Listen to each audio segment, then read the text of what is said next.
दादा काय सांगणार मला, जरांगे पाटलांची जी मागणी आहे ही पूर्ण होत नाही आहे, सरकार आणि विरोधक त्याला विरोध करत आहे, काय म्हणणं आहे तुमचं? याचं असं आहे, सरकारनं मराठा समाजाला उल्लू बनवलेलं आहे. कुठंतरी गाजर दाखवून आणि त्यांची दिशाभूल केलेली आहे. कारण हे न टिकणारंच आरक्षण आहे आणि सरकारला माहिती आहे.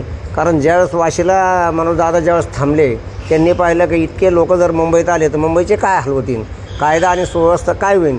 यामुळे त्यांनी ताबडतोब तसं दिलं आणि तिथून वापस पाठवलं. परंतु ते टिकणारं नाही, मराठा समाजाला ते नाही पाहिजे.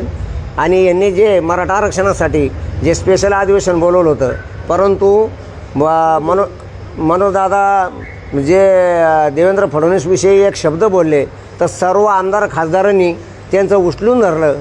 त्याला त्यांची किंमत आहे. आणि जे आमच्या समाजाच्या जीवावर निवडून आले त्यांना त्यांची किंमत नाही, समाजाची किंमत नाही. आणि मनोजदादा जरांगे आज इतक्या दिवसापासून उपोषण करताय, इतके खाटाटोप करताय, त्यांना त्याची किंमत नाही. म्हणून आम्ही येणाऱ्या लोकसभा असू की विधानसभा असू, आम्ही जे कॅन्डिडेट आमच्या मराठा आरक्षणाविषयी बोलले नाहीत त्यांना आम्ही मतदान करणार नाही, मग तो कोणी असो.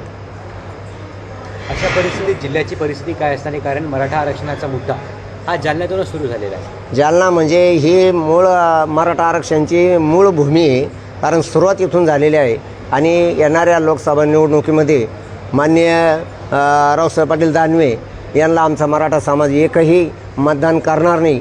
हे फक्त जे कोणी मराठा अगर करतील मतदान तर ते गरजवंत मराठी नाहीत असं आम्ही आज समजू शकतो. त्यावेळेस त्यांना प्रवेश देणार तुम्ही?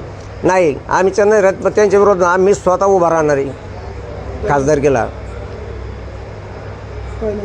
जगन्नाथ कारभारी चव्हाण.